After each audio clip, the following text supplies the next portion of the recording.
It's about time the UFC does something about the UFC pound for pound rankings. We know Dana White loves to say, well, Jon Jones. Here's the thing about Jon Jones, you guys. Jon Jones is the baddest man. Shut your mouth. The UFC needs to do something. They got to implement a new strategy. I know they're talking about AI. They have to do something, bro. The UFC pound for pound rankings are atrocious. Let's go ahead and look at them right here. You can look at the top 15. I do agree they have, for the most part, sort of close to the 15 best fighters in the world, but the order, it's so bad. So that's what I'm here for. I'm here to pitch to the UFC. I should be the new president. I should be a matchmaker as well. The UFC needs people like me, because how is Alexandre Pantoia and Tom Aspinall 10 and 11? And why is Jon Jones on here at all? This man basically just announced his retirement. He doesn't fight. And when he does, he fights 50-year-old retired skateboarders. But let's go ahead and get into the real pound-for-pound ranking, starting from 15 going to 1. 15 should be Max Holloway. This one's tricky. You know, he's a tough cookie. This is a tricky customer right here because Max Holloway just recently moved to the lightweight division. So I know he's ranked like 5, maybe 6, maybe 6, 7 in the lightweight division, which doesn't sound like a top 15 pound-for-pound fighter. But Max Holloway, the second greatest featherweight of all time. Also, I just want to throw this out there. My ranking is based on skill. How good are they? Along with recent success. You know, we're not looking at Jon Jones's title wins 10 years ago. The sample size I'm looking at here is about a 2-year range. So what have they done in the past 2-ish years? And Max Holloway has beat everybody in the featherweight division outside of Ilia Tapora and Volkanovski, which both of these fighters you will see here. But his last fight at lightweight, he's coming off an impressive, a really dominant victory over Justin Gaethje. I know y'all thought it was fight of the year. Yes, it was moment of the year for sure, knockout of the year. That fight wasn't particularly close. Max Holloway just styled on Justin Gaethje, and that win alone, a dominant win over Justin Gaethje, is basically enough to put you in the top 15 pound for pound. But on top of the great Gaethje performance, this man has a win over the Korean Zombie, knocked him out into retirement, which isn't even the best win at this point, but it's still solid. And before that, man, he kind of styled on Arnold Allen. Now, Arnold Allen is one of the best fighters in that division. Arguably has a win over Movsar Evloev. That was a close fight, man. That was a close fight. But those are 3 solid wins in recent memory. Max Holloway, you are my number 15. Moving on to number 14. Some of y'all might think 14 and 15 should be flipped. Whatever. That's cool. Shawn O'Malley is number 14. Former bantamweight champion. Has only lost to Morab in recent memory. Morab, another person that you will see very high up on this list. But Shawn O'Malley, rematch coming up with Morab Dvalishvili. I don't necessarily think he's going to get the job done. I hope he does. I really hope he does and shows improvements from the last fight. He's supposed to be injured, or he's supposed to be healthy this time. But yeah, Shawn O'Malley has a loss to a top 5 pound-for-pound fighter.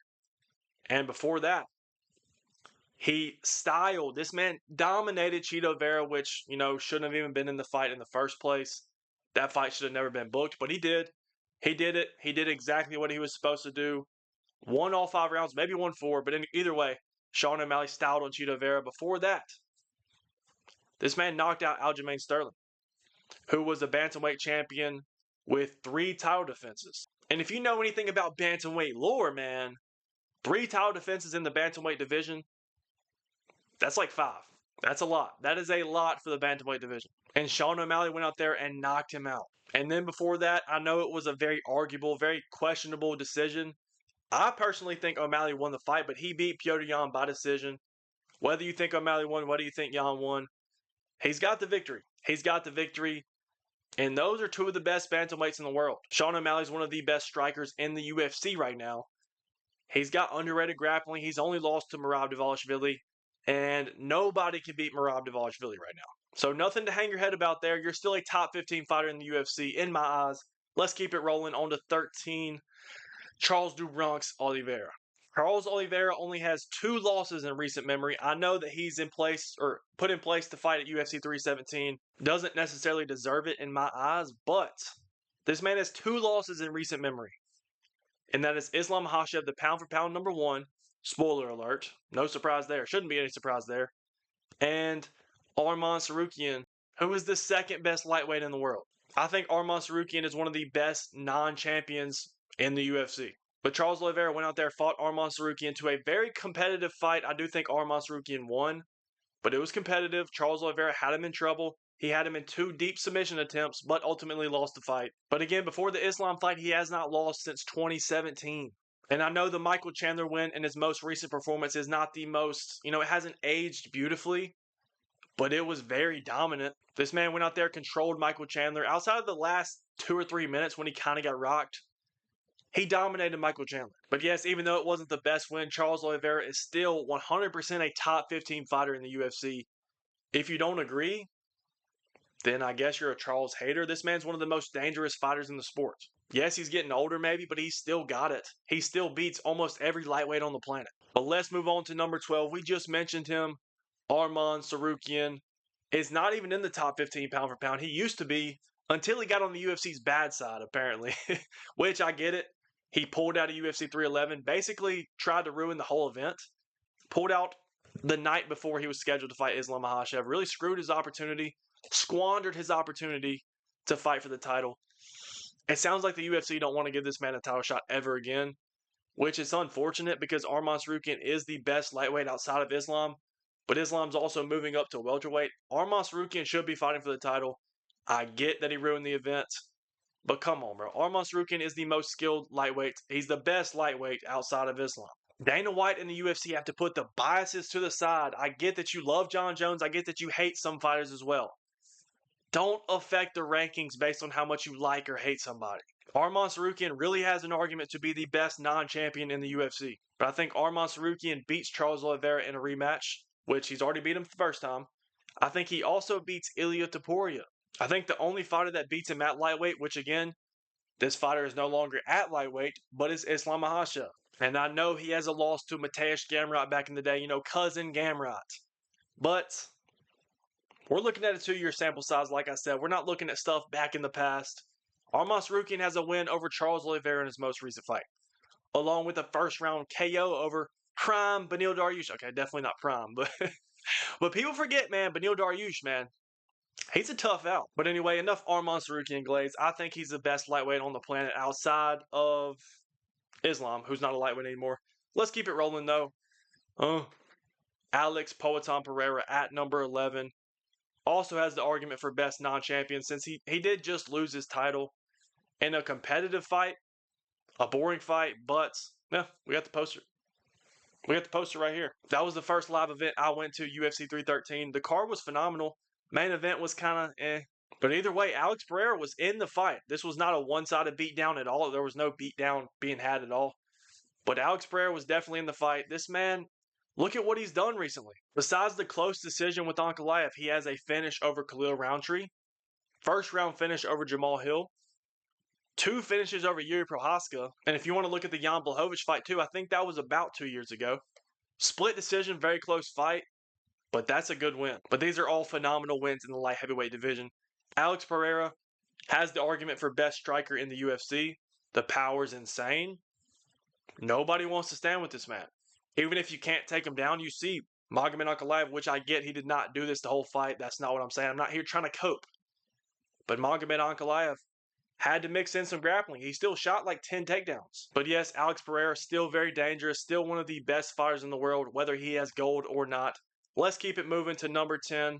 Guys, I just want to take a minute. Can we just take a minute and just reflect on UFC 314 and just sit here and look at this image? Look how visually pleasing this is to see Alexander Volkanovski with the belt. If you were on the UFC website, we had to deal with Alexander Volkanovski being fat in his picture. If you know what I'm talking about, you know. It was Volkanovski's short notice picture against Islam. That's what we had to look at for the longest time.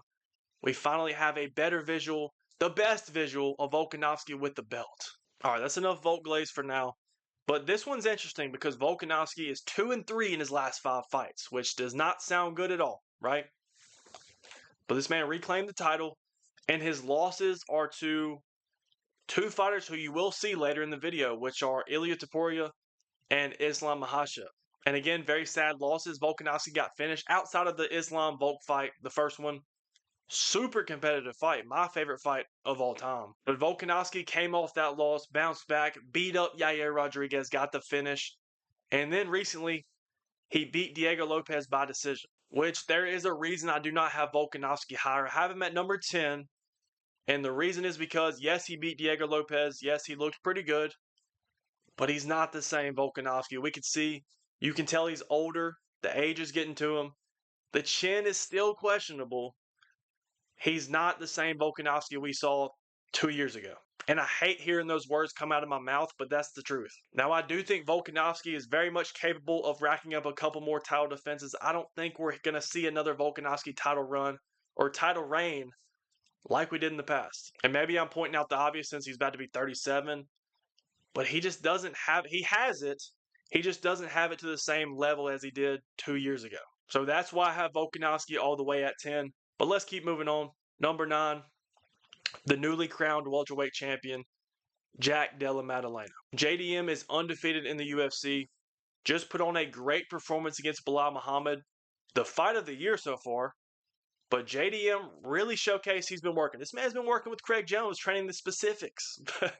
But JDM showcased that he has one of the best boxing, or has some of the best boxing the UFC has seen right now. Why'd I word it like that? I don't know. But JDM has some of the best boxing in the UFC right now.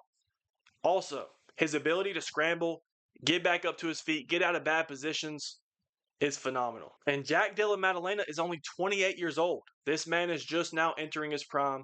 He has a win over Belal Muhammad. But even before the Belal Muhammad fight, JDM had a very impressive win over Gilbert Burns, a fight which he broke his entire arm. He broke his arm and still managed to find a finish over Gilbert Burns. That fight has not aged, or that win has not aged necessarily beautifully. But at the time, man, Gilbert Burns, I don't care what you say. I know that he's old. He's on his way out. He might be done by now. But that's still he's a tough cookie. But anyway, JDM looked phenomenal. Very tough matchup for Islam Makhachev. Very curious to see how that one plays out, because if JDM beats Islam, we're going to see this man shoot up the rankings. And I'm not going to lie, it's very possible. Let's move on to number 8, Tom Aspinall. He's number 11 on the original pound-for-pound list. I don't think Tom Aspinall is a top 5 pound-for-pound fighter just because heavyweight sucks. Now, if Tom Aspinall were to go out there, fight Jon Jones, and beat him, then yes, top 5 pound-for-pound for sure. But that fight is not looking very promising, as Jon Jones basically is talking like he's retired. But anyway, Tom Aspinall, like I said, the heavyweight division is so cheeks, it's so buns, it's so bad. But Tom Aspinall is doing everything he can. He's doing exactly what he's supposed to do. If you're the superior talent, you're supposed to be finishing guys early, and that's exactly what Tom Aspinall is doing. I would love to see Tom Aspinall in a real scrap, in a war, going into later rounds, but nobody can bring him to later rounds, like he said. So how can you negatively affect, or negatively view him from that? Sorry, guys, I couldn't get that one out. But yeah, Tom Aspinall, I think he has 4 or 5 wins over the top 10 heavyweights. He's done everything you've asked him to do. The wins aren't great because it's Curtis Blades, it's Volkov, which has aged well, it's Marcin Tybura. And then, of course, he knocked out Pavlovich to win the interim title, which that's a whole other story. I don't want to get into that. Don't want to start ranting about the interim title and Jon Jones not vacating. But yeah, guys, Jon Jones is not in my top 15. Not because I don't think he's a top 15 fighter. He's just inactive. He's retired. I don't want to talk about him. But let's get into number 7, guys. This one's going to surprise a lot of people because I have him at number 7, and the UFC does not have him in the top 15. And that is Khamzat Chimaev. Khamzat Chimaev is, in my opinion, I think he's number 1. He's the best non-champion in the UFC right now. I'll put Khamzat at 1. I might put Arman at 2, but Khamzat Chimaev, especially if he beats Dricus du Plessis, he's going to jump to the top 3. Khamzat Chimaev is supposed to be triple champ by now, man. Khamzat Chimaev, generational talent, the most skilled wrestler I think there is in the UFC, maybe ever. But Khamzat Chimaev just went out there and finished Robert Whittaker in the first round. Now, if you're wondering why I have Khamzat over Tom Aspinall, who's a champion, that first round win over Robert Whittaker is better than any of Tom Aspinall's wins. Which I'm not hating on Tom Aspinall. That's just the sad reality of the heavyweight division. But yeah, in the last 2 years, Khamzat Chimaev has only fought twice due to immune system problems, health issues. But Khamzat Chimaev's last 2 wins are Robert Whittaker, and I know it was short notice, but Kamaru Usman. Those are phenomenal wins. But yes, Khamzat Chimaev, I believe he will beat Dricus du Plessis. Now, if he does, like I said, he's going to shoot up to the top 3. 4 at the least, 4 at the lowest, I believe. But even if he does not, Khamzat Chimaev is still a top 15 fighter in the world. I don't think you can change my mind. The UFC needs to respect this, bro. You can't just have somebody unranked and then try to shoot them to the top 3 when they win a title. It doesn't make sense to me. But let's move on to number 6. Big Ank, the man that dethroned Alex Pereira in sort of boring fashion. But he did what he needed to do. He got the job done. Magomed Ankalaev, this man does not lose. But Magomed Ankalaev has a win over Alex Pereira. Alexander Rakic, which everybody was unimpressed by that performance. Rakic, I don't care what anybody says, he's one of the toughest outs at light heavyweight. And then before that, obviously, he knocked out Johnny Walker, which everybody does nowadays. But then if you go back, I know this was a little bit longer than 2 years ago, but he beat Jan Blachowicz. That was not a draw. Magomed Ankalaev rallied. He came back and won that fight. He should have been champion like 3 years ago. But the UFC has favorites, and that's what they do. Cool, it's an entertainment business, whatever. Magomed Ankalaev's at number 6. But Magomed Ankalaev is very skilled. Doesn't look like he's going to lose anytime soon. Unless, Yuri Prohaska, can do something. But I wouldn't be willing to bet on that. Magomed Ankalaev looks like he's going to reign for a little bit. He's very skilled. He's a sniper on the feet. Pretty good wrestling. Very well-rounded fighter. If you have him any lower than 6, bro, maybe you just don't like him. The win over Alex Pereira is about as good as it gets, but let's keep moving on to the top 5. Guys, we're now in the top 5. Alexandre Pantoia is in my top 5. Why does the UFC have this man at 10? Pantoia is the second greatest flyweight of all time. Flyweight always gets disrespected, which I get it sometimes. There's no star power. But the competition is a lot better than the Mighty Mouse days. The competition is great. Again, the name value is not there. Pantoja's wins on paper don't look super great as of recent, but he is one of the most dominant champions that the UFC has right now. I know this fight shouldn't have happened, but this man just went out there, took care of business against Kaya Sakura, made him look like he didn't belong there, which he didn't, and finished him with ease. And before that, had a very tough fight with Steve Erceg. Steve Erceg's a tough fight. The win has not aged beautifully. Steve Erceg is a massive flyweight and a bad matchup for Pantoja. And then before that, he has a victory over Brandon Royval, which has aged beautifully. Brandon Royval has beat every single flyweight outside of Pantoja, basically. And then before that, he won the belt off of Brandon Moreno, which is another phenomenal win. Also has aged pretty well. But Pantoja gets so disrespected. This man is so elite. He's a top 5 pound-for-pound fighter. I don't care if you hate flyweight. I'm not even a flyweight lover necessarily. But Pantoja at 10? What are we doing? But let's keep moving on to number 4. Dricus du Plessis. I don't know how he does it, bro. I don't know how he does it. Dricus du Plessis. Look at his recent wins. That's all you have to do. That's all you have to do. You don't have to look at any highlights because you're not going to be impressed. But Dricus du Plessis, in his last fight, beat Sean Strickland very comfortably in the rematch. Before that, finished Israel Adesanya. Before that, beat Sean Strickland again. That one was close, but he beat him. And then before that, this man finished Robert Whittaker. Now, I don't know about y'all. That 4-fight stretch, it doesn't get much better than that. What this man has done in the UFC, I don't know how he does it, first of all. But we need to be having some serious conversations about Dricus du Plessis, especially if he beats Khamzat Chimaev. If DDP beats Khamzat Chimaev, I'm fine with moving this man up to the top 3. But as of right now, I think 4 is a solid spot for Dricus du Plessis. Obviously very skilled. He's beating the top competition, bro. He's doing everything he needs to do. Still gets disrespected. Let's move on to number 3. Morab Dvalishvili. I think he's the bantamweight GOAT. And the reason I say that is because, he doesn't have the quality, or he doesn't have the quantity of wins. Sorry, he definitely has the quality. He doesn't have, so many title wins. He has better wins than the average bantamweight title win. This man has wins over O'Malley, which has been great. A win over Umar Nurmagomedov, which nobody else has done. A win over Petr Yan. A win over Jose Aldo. And even the Henry Cejudo win, bro, is super impressive. And for the most part, Morab is not even just, slightly winning these fights. He's dominating. Outside of the Umar fight, super close. Even though O'Malley fight was super close on the scorecards, I thought Morab dominated, originally watching it. He basically did. He was in control. He was in control. But outside of the Umar fight, All of these have not been very competitive. Umar's the only man where I was kind of thinking Morab might lose the fight. But then Morab just happens to rally.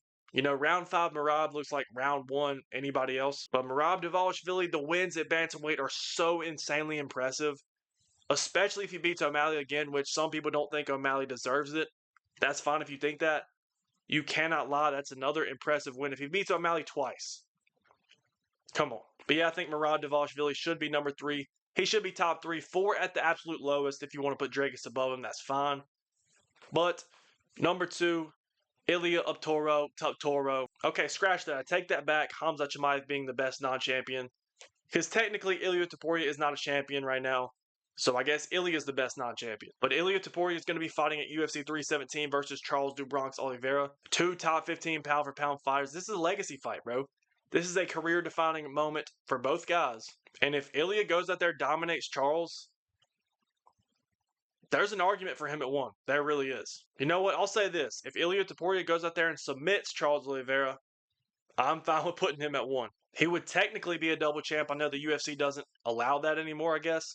But Ilia Tapora was the featherweight champion who just knocked out Volkanovski and Holloway. And then moved up a weight division and beat Charles Oliveira. Which I'm not going ahead and writing in a victory for Ilia. I think Charles can win that fight. But if he does is what I'm saying. This man's a GOAT. No, I'm not saying he's the GOAT. Unless Ilia Tapora beats Charles Oliveira and also wins the welterweight title. We need to have some serious conversations about him being the GOAT. But he has not done that. Let's not get ahead of ourselves. Ilia Tapora knocked out the 2 greatest featherweights of all time. That's enough to put you at number 2. And he would be number 1 in about any other generation that does not have Islam Makhachev. But yes, guys, I'm sorry. I spoiled number 1. I'm sure you had no idea. Islam Makhachev is the number 1 pound-for-pound fighter. In the last 2-ish years, he's beat Volkanovski 1.5 times. You know, the first fight, you cannot discredit him at all for the first fight. The second one, you kind of can. Again, not his fault, but he's beat Volkanovski twice. He beat Charles, which was probably closer to 3 years ago. So we won't count that. We won't even count that one, but he has that win. He also beat Dustin Poirier, who was older, but that's one of the better versions, one of the best versions of Dustin Poirier that we have ever seen in his entire career. He beat him. He finished him. And then after that, should have been Arman Serukian. Again, not Islam's fault. I don't know why people try to hold that against him like it is. Arman Serukian pulls out. Hinata Moicano steps in on 1-day notice. And Islam does exactly what he needed to do and submitted him in the first round. And that win does not get talked about enough. And I know, yes, he should be beating Moicano, of course. Moicano is an elite grappler. And Islam Makhachev made it look easy on the ground, submitted this high-level black belt in 1 round. So yes, it's not the best win compared to his other wins, but Moicano on anybody else's resume, everybody would be like, yeah, bro, he submitted Moicano in 1 round. But the fact that it's Islam and y'all love to take everything away from him, it doesn't get talked about. Or it gets talked about in negative connotation. That's a good word right there. That's solid connotation. Write that down. But yeah, it gets talked about in a negative connotation because it's Islam. But I think the UFC got this one right. Islam Makhachev should be 1, but number 2 should not be Jon Jones. Jon Jones shouldn't be there. Number 2 should be Ilia Tapora. But that's going to be it for me, guys. Let me know what you agree with, what you disagree with. This is my personal top 15 pound-for-pound fighters in the UFC. My strongest opinion on this is that Khamzat Chimaev needs to find a spot in the top 15. You cannot tell me that he's not a top 15 fighter in the UFC, especially if he beats Dragus du Plessis. The UFC is going to push him up there at the top. But that's going to be it for me. I appreciate y'all listening to me yap. Y'all hit that like button if you enjoyed it. Hit the subscribe button if you're new. And turn the post notifications on. But this is my top 15 pound-for-pound list. The UFC needs to hire somebody like me. But that's going to be it for me, guys. I appreciate y'all. And we out.